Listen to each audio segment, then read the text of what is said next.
उत्तर प्रदेश के शहर प्रयागराज में 4 दिन पहले हुए उमेश पाल हत्याकांड में हर रोज नए तथ्य सामने आ रहे हैं। जहां सोमवार को प्रयागराज पुलिस ने इस मामले में एक अभियुक्त को मुठभेड़ में मार गिराया, तो वहीं मंगलवार को कुछ तस्वीरें सोशल मीडिया पर वायरल हुई जिन्होंने राजनीतिक दलों से अभियुक्त की कथित नज़दीकियों पर सवाल खड़े कर दिए हैं। 2005 में हुई हत्या की एक घटना के मुख्य गवाह उमेश पाल की 24 फरवरी 2023 को दिन दहाड़े हत्या कर दी गई थी। हत्यारे घटना को अंजाम देने के बाद मौके से भागने में कामयाब हो गए थे। दिन दहाड़े हुए इस हत्याकांड पर प्रयागराज पुलिस का कहना है कि सीसीटीवी फुटेज खंगालने के बाद उन्होंने पूर्व सांसद और बाहुबली अतीक अहमद के बेटे असद, बम्बास, गुड्डू मुस्लिम, गुलाम और अरबाज की पहचान की थी। पुलिस के मुताबिक सदाकत खान नाम के एक व्यक्ति की बतौर साजिशकर्ता पहचान की गई है। पुलिस का कहना है कि उन्होंने एक अभियुक्त अरबाज को प्रयागराज में एक मुठभेड़ के दौरान पकड़ा था, लेकिन गोली के घाव से सोमवार को अरबाज की मौत हो गई। प्रयागराज के पुलिस कमिश्नर रमेश शर्मा ने पत्रकारों से बात करते हुए कहा, हत्या की साजिश मुस्लिम हॉस्टल में रची गई थी। ये जानकारी हत्या में शामिल सदाकत खान ने पूछताछ के दौरान दी। सदाकत को एसटीएफ ने सोमवार को गोरखपुर से गिरफ्तार किया। वह नेपाल भागने की फिराक में था। पुलिस ने यह भी बताया कि सदाकत इलाहाबाद यूनिवर्सिटी के मुस्लिम बोर्डिंग हॉस्टल के कमरा नंबर 36 में अवैध रूप से रह रहा था। पुलिस का दावा है कि इसी कमरे में उमेश पाल की हत्या की साजिश रची गई थी। मंगलवार को सदाकत की अखिलेश यादव के साथ 2 तस्वीरें सोशल मीडिया पर वायरल हुई, जिसके बाद सियासी बयानबाजी शुरू हो गई है। बीजेपी का दावा है कि एलएलबी स्टूडेंट सदाकत खान समाजवादी पार्टी का करीबी है। पार्टी ने अपनी राज्य इकाई के ट्विटर हैंडल से एक न्यूज़ रिपोर्ट शेयर की, जिसमें अखिलेश यादव की सदाकत खान के साथ एक तस्वीर दिखाई जा रही है। बीजेपी ने ट्विटर पर लिखा है, जिसकी रग रग में अपराध भरा होता है उसे कानून व्यवस्था पर दोहाई नहीं देनी चाहिए। अखिलेश यादव जी, प्रयागराज में हुए हत्याकांड में शामिल आरोपी की आपके साथ तस्वीर बता रही है कि आपने प्रदेश को क्या दिया है। वहीं समाजवादी पार्टी मीडिया सेल ने भी सदाकत की एक तस्वीर साझा की है, जिसमें वो आरोप लगा रहे हैं कि सदाकत बीजेपी विधायक नीलम कांवरिया के पति उमेश के साथ दिख रहा है। प्रयागराज पुलिस सदाकत के साथ घटना में शामिल दूसरे लोगों की जानकारी जुटाने उनके हॉस्टल भी गई और कमरे से कुछ और सबूत भी मिलने का दावा कर रही है। उत्तर प्रदेश के ADG law and order Prashant Kumar ने कहा, इस घटना में शामिल अरबाज पहले घायल हुआ था। इसके पास से 32 बोर की पिस्टल बरामद हुई। इस पर आरोप है कि घटना के दिन जो क्रेटा गाड़ी इस्तेमाल हुई थी उसका यह ड्राइवर था। उस दिन उसके द्वारा फायरिंग भी की गई थी। इस बीच अतीक अहमद की पत्नी शाइस्ता परवीन ने इलाहाबाद जिला अदालत में याचिका लगाई है, जिसमें कहा गया है कि उनके बेटों का सुराग नहीं मिल रहा है। उमेश पाल की पत्नी जयपाल ने अतीक अहमद के साथ उनके भाई, पत्नी, 2 बेटों और उनके खिलाफ मुकदमा दर्ज कराया है।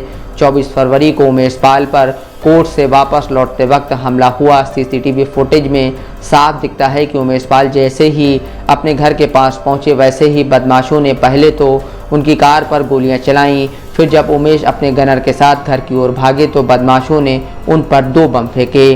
तीनों को तुरंत अस्पताल ले जाया गया, जहां इलाज के दौरान उमेश पाल और उनके गनर संदीप मिश्रा की मौत हो गई। दूसरे गनर राघविंद्र सिंह का लखनऊ में इलाज चल रहा है और उनकी हालत नाजुक बनी हुई है। उमेश पाल 2005 में बीएसपी के विधायक राजू पाल की हत्या के बाद सुर्खियों में आए थे, जब उन्हें राजू पाल की हत्या के मामले में मुख्य गवाह बनाया गया था।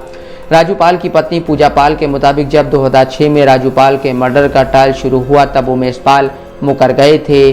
पूजा पाल के मुताबिक जब राजू पाल हत्याकांड की जांच सीबीआई को सौंपी गई तो सीबीआई ने उमेश पाल को गवाह नहीं बनाया, तो मौजूदा मुकदमे में उमेश पाल राजू पाल की हत्या के गवाह नहीं हैं। उमेश पाल के इतिहास के बारे में और जानकारी देते हुए पूजा पाल कहती हैं, उमेश पाल अपने बड़े भाई के टैंकर चलाया करते थे। 2005 में यह पुलिस के जरिए मेरे पति की हत्या के मामले में गवाह बने थे। चश्मदीदों के मुताबिक घटना के बाद वो वहां पहुंचे थे और फिर उनको लेकर उमेश पाल अस्पताल गए थे। उमेश पाल प्रयागराज के धूमनगंज इलाके के रहने वाले थे और उन्होंने वकालत की पढ़ाई की थी। राजू पाल की पत्नी और चौल विधानसभा सीट से समाजवादी पार्टी की विधायक पूजा पाल के मुताबिक वो उमेश पाल की बुआ की बेटी हैं। वो बताती हैं कि वकालत करने से पहले वो टैंकर चलाते थे। साथ ही उमेश पाल ने एक पीसीओ खोल रखा था और उनकी माताजी सरकारी नौकरी करती थीं। पूजा पाल के मुताबिक उमेश पाल 2006 से 2012 तक बसपा में रहे और उसके बाद समाजवादी पार्टी में शामिल हो गए थे। 2022 विधानसभा चुनाव के समय उमेश पाल बीजेपी में शामिल हो गए थे। वो प्रयागराज के फाफामऊ विधानसभा सीट से विधायक का चुनाव लड़ना चाह रहे थे। पूजा पाल के मुताबिक राजू पाल हत्याकांड के बाद उमेश पाल अतीक अहमद के निशाने पर आ गए थे, लेकिन प्रॉपर्टी और राजनीति के चलते भी उमेश पाल की लोगों से दुश्मनी थी। राजू पाल हत्याकांड की अदालती कार्रवाई के बारे में पूजा पाल बताती हैं कि मुकदमे की सीबीआई जांच का आदेश 2016 में सुप्रीम कोर्ट से हुआ था, जिसमें सीबीआई कोर्ट के द्वारा आरोप तय कर दिया गया। पूजा पाल का कहना है कि दिसंबर 2022 में उनका बयान दर्ज किया गया था और अब मुख्य गवाहों की गवाही होनी है। पूजा पाल का कहना है कि उन्होंने अपनी और गवाहों की सुरक्षा के लिए मुख्यमंत्री योगी आदित्यनाथ को पत्र भी लिखा है। उत्तर प्रदेश में 2003 में मुलायम सिंह यादव की सरकार बनी थी। मीडिया रिपोर्टों के मुताबिक तब अतीक अहमद समाजवादी पार्टी में शामिल हो गए थे। 2004 के लोकसभा चुनाव में वो सपा से सांसद बन गए थे। इस वजह से इलाहाबाद पश्चिमी विधानसभा सीट खाली हुई। 2004 में अतीक ने अपने भाई खालिद अजीम उर्फ अशरफ को वहां से मैदान में उतारा, लेकिन वह 4000 वोटों से बसपा के प्रत्याशी राजू पाल से हार गए थे। राजू पाल पर बाद में कई हमले हुए और राजू पाल ने इसके लिए सांसद अतीक को जिम्मेदार ठहराते हुए अपनी जान को खतरा बताया था। 25 जनवरी 2005 को राजू पाल के काफिले पर एक बार फिर हमला किया गया। राजू पाल को कई गोलियां लगी। फायरिंग करने वाले फरार हो गए। अस्पताल पहुंचने पर राजू पाल को डॉक्टरों ने मृत हुआ घोषित कर दिया था। 2016 में पूजा पाल सुप्रीम कोर्ट गई। सुप्रीम कोर्ट ने सीबीआई जांच का आदेश दिया। निर्दलीय उम्मीदवार के तौर पर साल 1989 में अपना सियासी सफर शुरू करने वाले अतीक 2002 में अपना दल का हिस्सा बनकर चुनाव लड़े और जीते। 2004 में सपा में लौटने के बाद फूलपुर लोकसभा निर्वाचन क्षेत्र से सांसद बने। अतीक अहमद को पहला बड़ा झटका तब लगा जब उनके और भाई के ऊपर 2005 में राजू पाल की हत्या के मामले में एफआईआर दर्ज हो गई।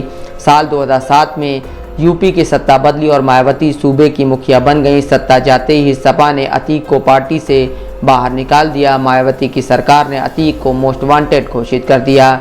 अतीक अहमद ने 2008 में सरेंडर कर दिया और 2012 में रिहा हो गए। इसके बाद उन्होंने सपा के टिकट पर 2014 का लोकसभा चुनाव लड़ा, लेकिन वो हार गए। अतीक अहमद के 2019 लोकसभा में दिए गए हलफनामे के मुताबिक उनके खिलाफ 100 से ज़्यादा आपराधिक मामले दर्ज हैं, जिनमें हत्या की कोशिश, किडनैपिंग, रंगदारी जैसे केस हैं। अतीक अहमद फिलहाल गुजरात जेल में बंद हैं। Mohammad Asim Siddiqui, Dastak live news.